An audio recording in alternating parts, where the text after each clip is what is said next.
Hello friends, இன்றைக்கி green chicken செய்ய போகிறோம். அதுக்கு தேவையான பொருட்கள் என்னென்னு பார்த்துக்கலாம். 1 கிலோ சிக்கன் எடுத்துருக்கோம், 10 பச்சை மிளகாய் வச்சுருக்கோம், புதினா கொஞ்சம் மாஞ்சு வச்சுருக்கோம், கொத்தமல்லி கொஞ்சம் அதே மாதிரி க்ளீன் பண்ணி வச்சுருக்கோம். கொத்தமல்லியை விட புதினா கொஞ்சம் கம்மியாக எடுத்துக்கோங்க. பெரிய வெங்காயம் 3 வெங்காயம் கட் பண்ணி வச்சுருக்கோம்.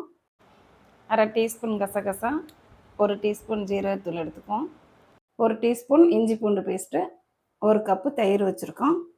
ஃபஸ்ட்டு நம்ம மஞ்சளும் உப்பும் போட்டு சிக்கனில் நல்லா கலந்துக்கலாம்.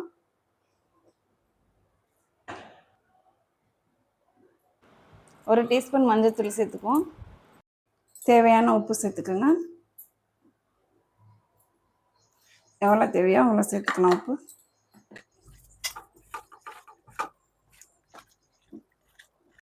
மஞ்சத்தூளும் உப்பும் போட்டு நல்லா பிசைஞ்சு வச்சாச்சு. இதை நம்ம இங்கிட்ட வச்சுக்குவோம். நம்ம இப்போ இதெல்லாம் அரைச்சிட்டு வர போகிறோம். பச்சை மிளகாய்,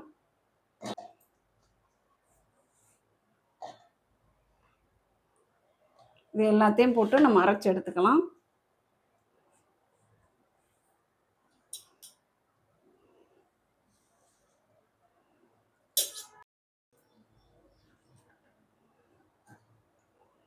கொத்தமல்லி, புதினா, பச்சை மிளகாய், வெங்காயம்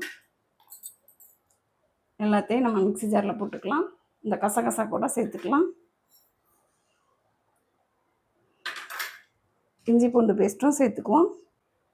எல்லாம் நல்லா பேஸ்ட்டாக அரைச்சி எடுத்துகிட்டு வந்துடும். எல்லாத்தையும் அரைச்சி எடுத்துகிட்டு வந்துட்டோம் நம்ம எல்லாத்தையும். இப்போ நம்ம சிக்கனில் கொட்டி கலந்துக்குவோம். 1/2 கப்பு தயிர் சேர்த்துக்குவோம். வெயிட்டில் சொல்லணும்னா 125 கிராம் தயிர். தயிர் சேர்த்தாச்சு. இப்போ அரைச்சி வச்ச பேஸ்ட்டே நம்ம சேர்த்து நல்லா கலந்துக்கலாம்.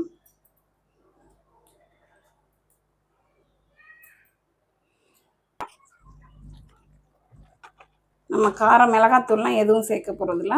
இந்த பச்சை மிளகாய் தான் காரமே நமக்கு. நல்லா கலந்தாச்சு. இப்போ நம்ம கடாயை வச்சுக்குவோம். கடாயை வச்சாச்சு. நம்ம ஸ்டவ் ஆன் பண்ணிக்கலாம். கடாய் சூடாகட்டும். கடாய் சூடாகிடுச்சு. நம்ம எண்ணெய் ஊற்றிக்கலாம். ஒரு 7 ஸ்பூன் எண்ணெய் ஊற்றிக்கோங்க.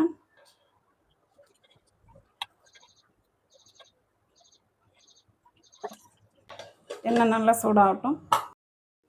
எண்ணெய் நல்லா சூடாகிடுச்சு. நம்ம தாளிக்கிறதுக்கு போட்டுக்கலாம். பட்டை, ஏலக்காய் 3, 1 ஸ்டாரு, சீரகம் 1/2 ஸ்பூன், மிளகு கொஞ்சம் எடுத்துக்கோங்க 1/2 ஸ்பூனு, ஏலை எல்லாத்தையும் போட்டுக்குவோம்.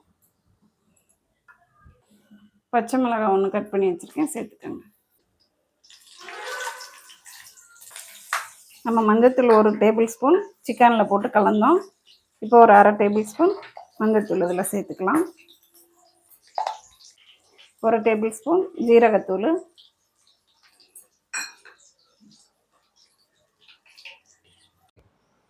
1 டேபிள் ஸ்பூன் மல்லித்தூள் சேர்த்துக்குவோம். சில பேர் தனியாத்தூள் கூட சொல்லுவாங்க. இப்போ நம்ம சிக்கனை போட்டுக்கலாம். இப்போ நம்ம சிக்கனை சேர்த்துக்கலாம்.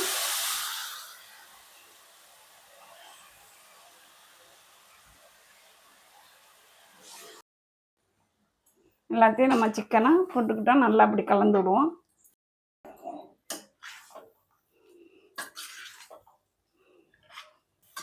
நல்லா மூடி போட்டு நம்ம அதை கலந்து விட்டு மூடி போட்டு மூடி வச்சுக்கலாம். நல்லா வேகட்டும் சிக்கனை. மூடி போட்டு மூடிக்கலாம். கறி நல்லா வெந்திருக்கு. சிக்கன் வேக வைக்க தண்ணி ஊற்றக்கூடாது. மசாலையிலே தண்ணி இருக்கும். நம்ம தயிர்லாம் சேர்க்குறனால தண்ணியாகவே தான் இருக்கும். அதுலேயே நல்லா கறி வெந்துக்கும். இப்போ 1/2 டீஸ்பூன் கரம் மசாலா சேர்த்துக்குவோம். லாஸ்ட்டாக கருவேப்பிலை சேர்த்துக்குவோம். கருவேப்பிலை போட்டுக்குவோம். கரம் மசாலாவும் கருவேப்பிலையும் போட்டாச்சு. ஒரு 5 நிமிஷம் மட்டும் மூடி போட்டு மூடிட்டு நம்ம ஸ்டவ்வை ஆஃப் பண்ணிக்குவோம்.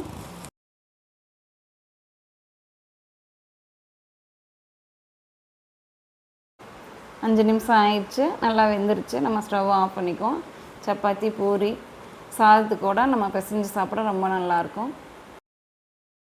ரொம்ப நல்லாயிருக்கும். ஒரு தடவை ட்ரை பண்ணி பாருங்கள் friends. Hyderabad special green chicken ஒரு தடவை ட்ரை பண்ணுங்கள். Okay, thank you friends.